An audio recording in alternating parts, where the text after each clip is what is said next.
Gina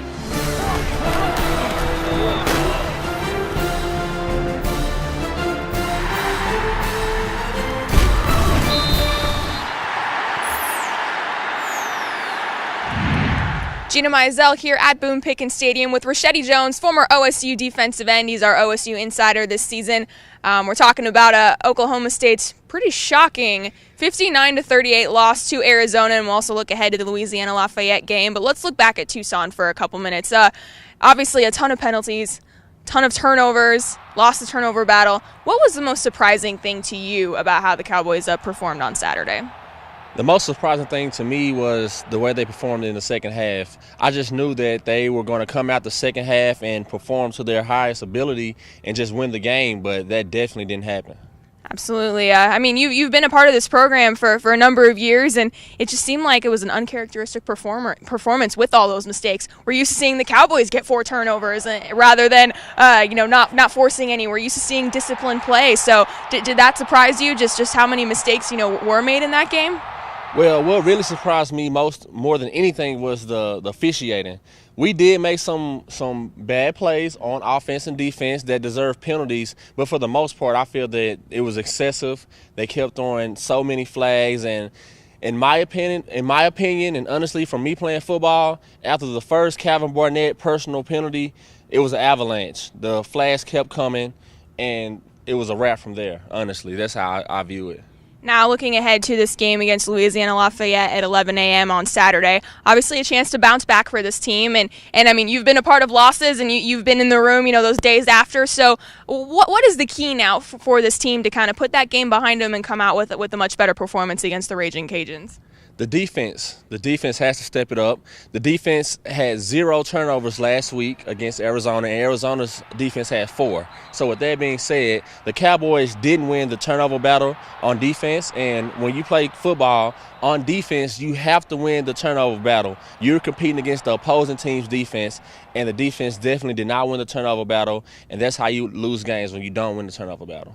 How much Bill Young is expected to be back from his medical procedure? Just having your defensive coordinator back on the sideline, how much do you think that might help this team going into the next game? It's going to help a lot.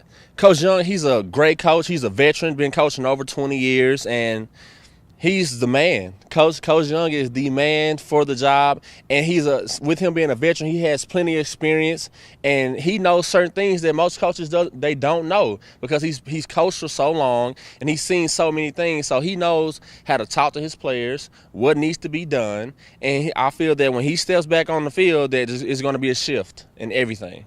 Now, obviously, you've scouted a lot of quarterbacks as a defender, at least, kind of learning their tendencies. What's impressed you about Wes Lunt so far? Obviously, he went out there, he threw 60 passes as a true freshman, set a Big 12 record for passing yards, and had 4 touchdowns. So what are you seeing out of this young kid so far that's allowed him to be successful? Well, Wes Lunt, he's the gunslinger. He stepped up, made major plays. He was throwing the ball everywhere. He did a great job throwing it to all his teammates. He did a great job executing. He had a few mistakes, but being real about the whole situation, he only threw 1 interception in my mind. The others were fault of the receivers. But he did a great job throwing the ball around. His receivers dropped 10 passes. If they had called 10 passes, not only would have broken the record, he would have set it to a whole new standard. When your receivers drop 10 passes, though, that's a lot of yards. And some of those passes were, I feel, great potential to have touchdowns. Absolutely. Now, looking at this game, you mentioned the defense and the key there, but what is the matchup in your mind to watch in this game coming up, or what do you really just want to see out of this team against Louisiana-Lafayette? Because obviously it's one of those mid-major programs, but Louisiana Monroe beat Arkansas last week, and there have been a couple upsets over the past couple of weeks. So I guess what's the biggest thing you're watching in your mind? Well, let's let this be known. Louisiana, they are not a pushover team. They have a great ball club. They have athletes. They have guys that are going to step up and make plays. So the Cowboys can't sleep on these guys. They can't come in thinking that they're going to blow these guys out, obviously, because they lost to Arizona. So everything has to change. Your perspective, what you expect from the Cowboys, has to change with the performance last week. So they can't go into this game thinking that this is Lafayette and we're going to run over these guys. They have athletes, and I feel that they have to be ready because it's going to be a game. Does the general expectation of this team and this season change after Saturday's loss?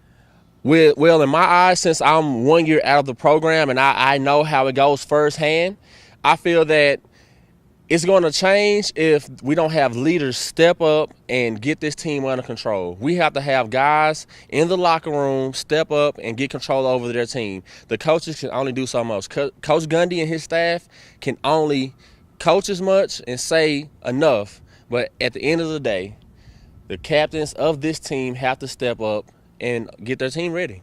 Do you have a final score prediction for Saturday's game?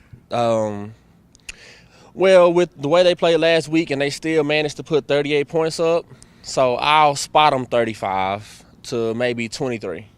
Alrighty, you heard it here first. This is Gina Mizell with OSU insider Richetti Jones. Stay with the best coverage anywhere here on NewsOK.com and every day in the Oklahoman.